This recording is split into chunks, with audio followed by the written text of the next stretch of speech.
It is often said that the history of graffiti is as old as the history of humanity itself. Sketches and scribbles were the first form of artistic expression, thereby the first evidence of human creativity which survived in its various forms to this day. For example, scribbles in the form of hieroglyphics and cave painting date all the way back to prehistoric origins.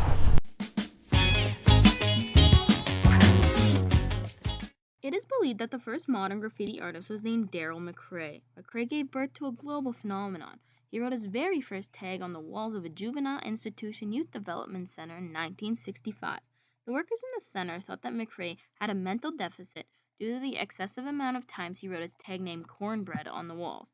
The reason why McRae wrote his name throughout the day and night was to occupy himself away from the drugs and gangs in his neighborhood. Individuals attempt to remake urban space and the urban experience for themselves and for the other city residents who participate in or spectate the effects. It's a composite practice that consists of resistance, images, and acts in a specific space. This space is a vital component of analysis. Just like how McRae was trying to gain attention for the right reasons, modern graffiti during the Egyptian Revolution and the Cold War gained attention for change by giving the people a public place to voice their concerns and in turn their opinions on the bureaucratic systems that were set in place at the time.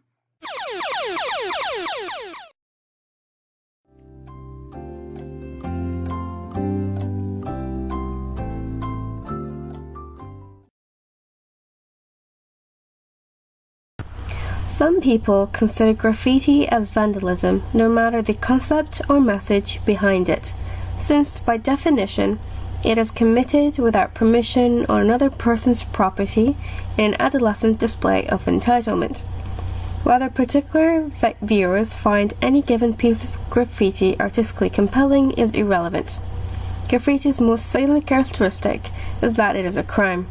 In relation to this, people might perceive graffiti as having a violent and negative overtone due to the increase in gang, territorial tagging, racist tones, and essentially crime.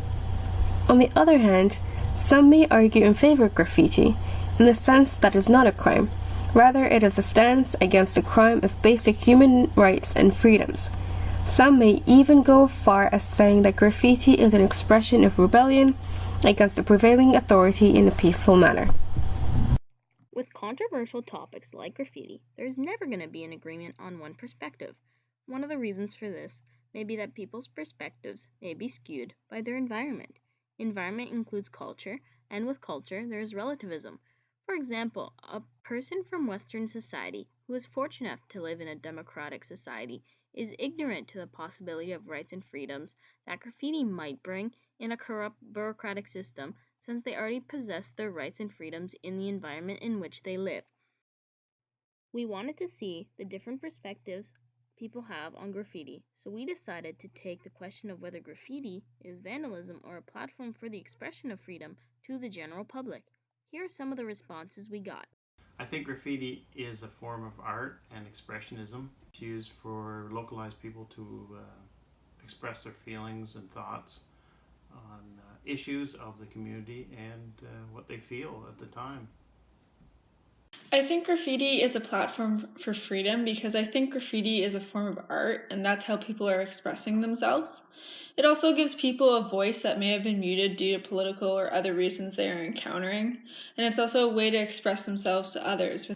I would have to say that graffiti by its very nature is vandalism, but that's what gives it its purpose. That's what's at its core. Graffiti is it could be political expression or whatever self-interested motive the artist has, but I think it's important to know that simply defacing private property or property that isn't yours is a crime, or it is considered vandalism. So I think at its very nature it's important to note that graffiti is vandalism. Gorbachev, open this gate. Mr. Gorbachev, tear down this wall. The Berlin Wall was constructed on August 13, 1961. The division of Berlin started with a system of barricades along the 1,400-kilometer-long line separating as West and East Berlin. Since the construction, it became a focus of a debate as a major political instrument and a symbol of the Cold War.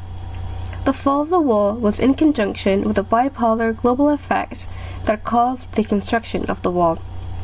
In front of the border was an off-limit designated zone for the German Democratic Republic citizens, known as the Death Strip for the citizens, as it prevented both sides from communication, setting a foot on the strip, and eye contact. Many died when attempting escape, including citizens and refugees. This, in turn, jeopardized the reputation of the Socialist Unity Party dictatorial regime, who was trying to maintain a status quo. This was so brutal that the aggressiveness of the border management regime was called defectors of the Republic and the concentration camp wall. The graffiti on the Western Berlin Wall was effective in attracting the public's attention. It decoded the narratives, revealing patterns and themes in the situation of society, connecting to the overall culture of the time. In return, it highlighted the complexity and the multifunctionality of the pictorial significance. The wall was a blank canvas for artists and dissatisfied individuals of West Berlin to express their opinions and affiliations. As the paintings on the west side of the wall flourished, the east side was left blank, symbolizing the fear and the power of the Iron Curtain. The free artistic expression on the one side became a marker of social and cultural differences with separate societies. Bright images of hope are a common theme throughout the wall. Messages discouraging walls and the creation of new walls remind of the human consequences political decisions may have.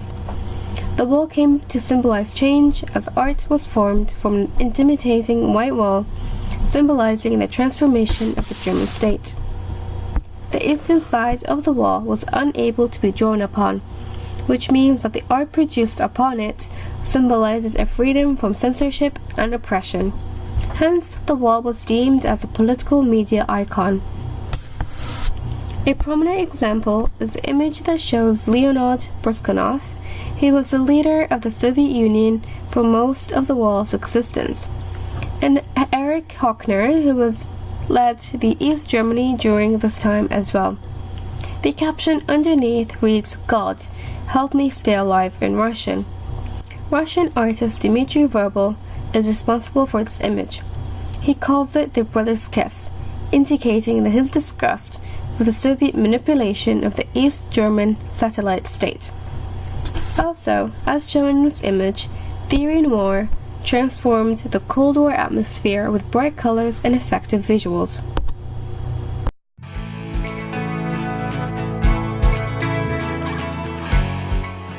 Graffiti murals that sprang up on the walls of Cairo were a spontaneous reaction to Egypt's revolution in 2011. The early graffiti on Cairo's street walls started as simple drawings that drew attention of the Egyptian people that documented the crimes of Mubarak's regime. It became an enduring movement that provoked the government, which responded with the acts of cruelty that only increased to inspire Graffiti Artists Collective to create sophisticated images as a political stand.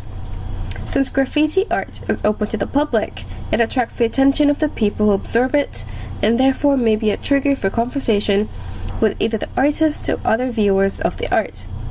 Expanding on the notion of freedom, graffiti art also tries to redefine political participation by forming a rather direct democracy.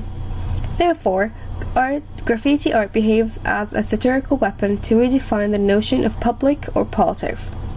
Ultimately, graffiti art aims at attaining the objectives of debating, mobilizing, creating awareness, and promoting political opinions. In addition to these objectives, it could also trace major events in the family's history, such as the pilgrimage to Mecca. Graffiti varies in terms of mediums used from simple to more complex. One of the simplest aesthetic is the written word, since it clearly and openly expresses political opinion without diverting the attention of the message by a direct means. This was a very popular form on the Berlin Wall. In contrast to this, Egyptian street art is more complex in its aesthetic, but still uses the written word to convey a direct political message. In addition to this, Egyptian street art has embraced a more sophisticated style of indirect political representation in relation to the complexity of composition of colors and figures that represent references or metaphors. Graffiti artists like Ala Awad and Amar Abu Bakr are perceived as freedom fighters against the tyranny. The artists have transformed Cairo's walls into a political demonstration. International outreach takes graffiti art and street art to higher levels of dissemination through books, articles, and blogs to celebrate its emergence. The problem with this is that there is state retaliation where in some cases some governments will wipe down the graffiti art while others criminalize it altogether by arresting people who participate. Hence, the wiping of the walls by authority demonstrates the notion that Egypt lacks the freedom of expression. The spirit of the graffiti creativity will never go away, even if higher authority attempts to wipe the notions of freedom. As demonstrated in Berlin and Egypt, graffiti is an important expression of feelings and thoughts in the political context. It is synonymous with the oppressed, whereby the messages come from the heart, therefore they're genuine. The cans of paint were a method of venting frustrations in a visible way. Hence, graffiti represents the creativity of people to develop new tools for protest and dialogue that are stronger than the tyranny of their rulers and political systems. Depending on the context of the graffiti and the setting, it can be considered a positive or negative notion.